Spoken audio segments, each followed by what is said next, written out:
구독자 여러분 안녕하세요. 김상준 기자입니다. 오늘 함께 보실 차량은 렉서스의 전략차종 ES300H 신형 모델입니다. 신형 모델로 개선이 돼서 출시가 됐는데 사실 외형적으로는 바뀐 점이 크게 없습니다. F스포츠 모델하고 기존 고급형 모델 두 모델을 번갈아서 다 타봤고요. 두 모델의 장단점 그리고 추천하는 차종까지 자세하게 설명을 드리도록 하겠습니다. 우선 가장 달라진 점은 이 터치 스크린이라고 말씀을 많이 하시더라고요. 기존의 인포테인먼트 시스템이 터치가 안 됐는데 이제 터치를 지원을 하면서 조금 더 사용하기 편리해졌고 애플 카플레이 스마트폰하고 연결성도 좀 더 강화를 한 게 특징입니다. 신형 모델은 F스포츠라는 새로운 트림을 출시를 했는데 가장 큰 차이점은 이 서스펜션이 스포츠 서스펜션이 탑재가 돼가지고 좀 탄탄한 느낌을 가지고 있는데, 냉정하고 솔직하게 말씀드리면 ES 모델에는 F스포츠가 개인적으로는 좀 별로였어요. 지금 제가 타고 있는 그냥 일반 고급형 모델이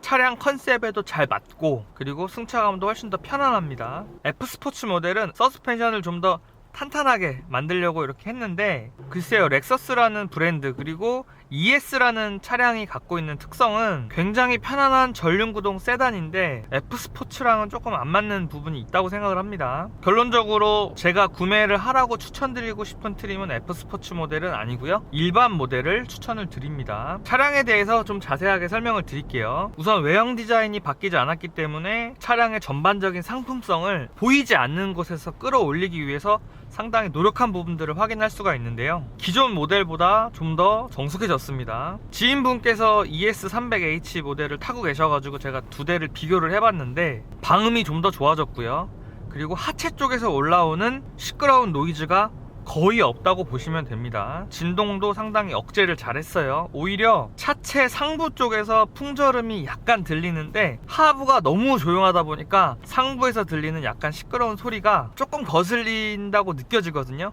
근데 사실 전반적으로 보면은 굉장히 조용한 차량이 맞습니다. 굳이 비교를 하면은 벤츠 S클래스에 필적할 만큼 조용하다고 보면 될 것 같아요. 기존 모델은 이 정도까지 정숙하지는 않았는데 이 부분을 확실히 좀 더 개선을 한 것 같습니다. 연비는 사실 비슷비슷해요. 기존 모델도 연비가 상당히 좋았는데 제가 차량을 받고 주행거리가 꽤 많았는데도 연비가 16.4 미만으로 떨어지지가 않았습니다. 사실 이 차 길이가 거의 5m에 육박을 하는데도 사실 큰 차예요. 연비가 16.4, 이 정도 16 이상 나온다는 거는 사실 상당히 좋은 연비라고 생각이 됩니다. 한 가지 말씀드리고 싶은 거는, 단점이라면 단점일 수 있는데 와인딩 코스에서 차량을 주행을 해보고 또 과속 방지턱을 조금이라도 빠른 속도로 넘어가면은 뒷바퀴 쪽 서스펜션이 약간 쾅쾅 이렇게 치는 듯한 느낌이 좀 나요. 그냥 편안하게 유유자적 달릴 때는 더없이 승차감이 좋고 조용한 차량인데 노면이 안 좋은 곳을 좀 빠르게 지나가면은 후륜 쪽 서스펜션이 좀 신경질적으로 반응을 합니다. 그냥 이 차는 좀 편안하게 달리는데 초점을 맞춰서 쓰시면은 굉장히 만족스러울 것 같고요. 스포티한 주행을 원하시면은 사실 이 차를 사시면 안 된다고 저는 생각을 해요. 토요타 렉서스 차량 계열도 이제는 ADAS 시스템, 첨단 운전자 보조 시스템이 추가로 탑재가 되고 있는 상황인데, 실제로 사용을 해보니까 차선 이탈 기능이 상당히 강화가 됐고요. 요즘에 렉서스 차량에도 하나둘씩 탑재가 되고 있는데 차간거리 유지하면서 달리는 기능도 훌륭하고, 지금도 고속도로에서 상당히 막히고 있는데 차선 이탈 기능도 제가 지금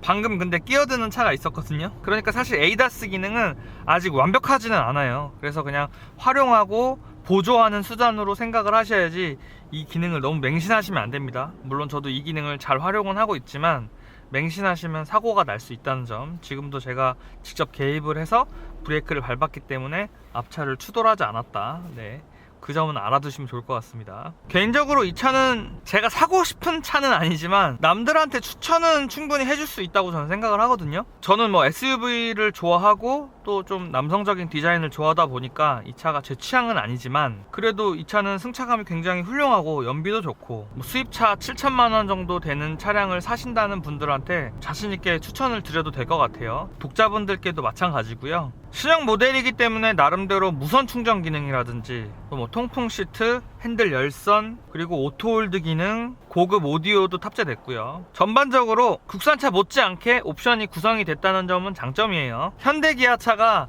옵션을 아주 빵빵하게 넣어서 국내에다 차량을 판매하다 보니까 수입차들도 옵션을 계속해서 강화하고 있거든요. 로컬 자동차 브랜드가 있는 국가의 어떻게 보면 특권이라고도 볼 수가 있겠습니다. 승차감은 말씀드렸던 것처럼 굉장히 좋고요. 1열 승차감도 좋고 2열 승차감도 좋습니다. 사실 비슷한 가격대에 7천만원 정도 되는 수입차 중에서 2열 승차감과 공간은 독일 3사를 솔직히 능가한다고 생각을 해요. 저는. 왜냐면 독일 3사의 비슷한 가격대의 세단들이 ES300H보다는 사실 좀 작기 때문에 공간적인 측면에서 좀 아쉬움이 있고, 승차감도 이 차가 워낙 좀 부들부들하게 세팅이 되어 있다 보니까 2열 승차감은 사실 독일 3사보다는 더 좋죠. 그 차량들은 그래도 좀 스포티한 그런 맛을 아직은 가지고 있기 때문에 이 편안함에 초점이 맞춰진 ES300H보다는 좀 단단한 느낌이 있습니다. ES300H를 정리를 하면은 사실 기존 모델도 흠잡을 데 없이 참 좋았는데 전반적인 완성도를 더 끌어올렸다 이렇게 볼 수가 있고, 디자인이 좀 변하지 않은 거는 좀 아쉽지만 기존의 디자인을 많은 소비자들이 만족스러워 했기 때문에 변경이 없었다고 생각이 됩니다. 이 차가 사실 아주 편안한 차, 베스트 5 안에 손꼽히는 차량이거든요. 이 차에 관심 있으시면은 대신에 시승을 꼭 한번 해보셨으면 좋겠어요. 이 차가 확실히 좀 스포티함하고는 좀 거리가 있고 편안함에 포커싱이 맞춰져 있기 때문에 내가 이 차를 원하는지, 내 취향하고 이 차가 잘 맞는지 확인하실 필요가 있다고 생각이 됩니다. 네, 독자분들 감사하고요. 더 유익한